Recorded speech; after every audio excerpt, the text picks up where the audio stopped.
Hey there, this is Steph Wynne. Thank you, and welcome to the AI Toolkit course 2.0. Now, this course really is for people over 40. Of course, anybody can use this tool. I have 8 AI tools I want to introduce you to. First of all, I have ChatGPT. Anything to do with text. Okay, anything to do with writing. You can even do images as well. But the whole point is asking questions to get the right information and then you take in action. Want to find a job? Ask ChatGPT how to do it. Okay. Hey Chat, how do I find a job? You know what I mean? But the more detail you put, the better your answer will be. How can I find a job in Oregon? How can I find a job in New York in a restaurant? Blah, blah, blah, blah, blah, right? And so the more detail, authors can use it to help them write books. You can do it for homework. You can do it for proposals for business. The world is wide open for ChatGPT, and that's the number one, from my perspective, tool out there. Of course, there's other variations too, but the main thing is just getting started with the old veteran one. And the next tool is DALL-E, and that's an art program. It's part of the same company as ChatGPT. I have an image in my head that an artist probably can do in 5 years. They can't give me 4 variations instantly unless they themselves use AI, right? Because to do it manually the old way, it would take forever. So that's where art comes in, and DALL-E in particular. I like DALL-E.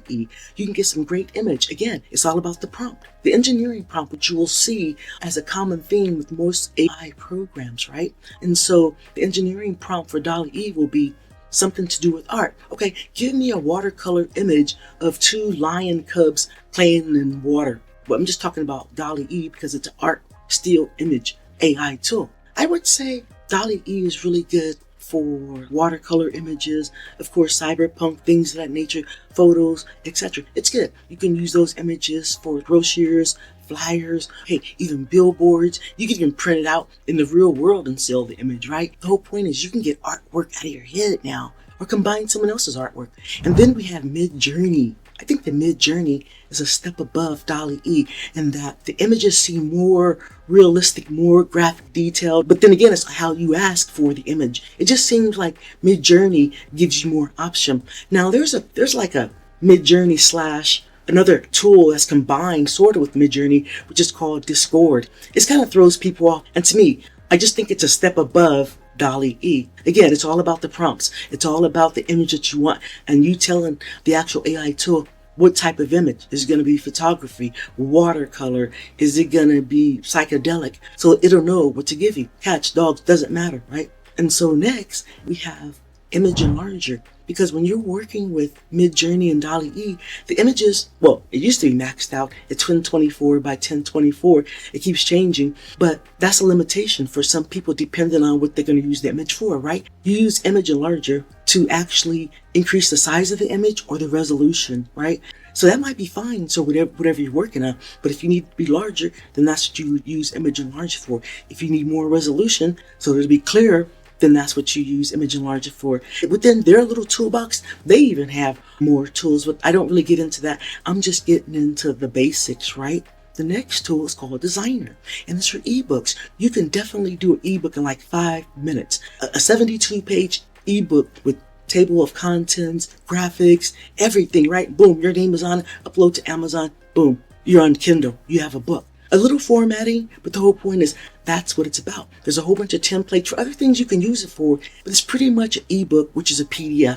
So I would say anything with a PDF, right? Then we have Tome, T-O-M-E. And for me, that's a business app, right? For me, because if you need a marketing presentation or slideshow, because that's what it's good for, presentations and slideshows in particular, which are turned into PDFs or JPEGs, etc., or a lot of different variations, but there's plenty of templates for sales campaigns, how to do proposals already done, anything that you need, right? Especially when it comes to business, you might need analytics so that you can show a group of people at a meeting on a slideshow. You may need this and something in medical, and you need something turned into a slideshow. You don't have the words, you just have a basic idea. That's okay. Give it to Tome, boom. You have a presentation with graphics and everything. Kind of similar to Designerr, but next level.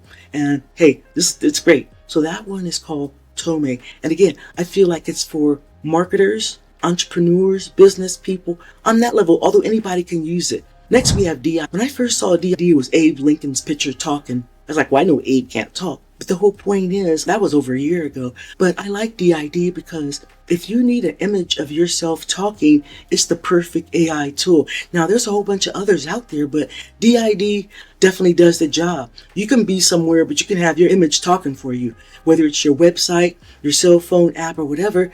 And so that's what that's about, okay? Making your image talk and using it for purposes other than yourself having to be involved, right? And so finally we have Descript. And Descript actually is like combines video, audio, and text in that you can upload some video, edit the text in it, export the video, and it looks great. You can do the same thing with audio. So it brings it all together. And on top of that, let's say I'm using it for YouTube. It'll write me a description, right? It'll give me a thumbnail title and an image. And I know there's a lot of different AI tools, but I'm just bringing you the 8 that I know work. And this one, this Descript, brings it all together, right? Don't let these AI tool names throw you off. Really, just know the tool. And you may not even use all the tools, just like in your home toolbox. You might just need the screwdriver. You might just need the Phillips, right?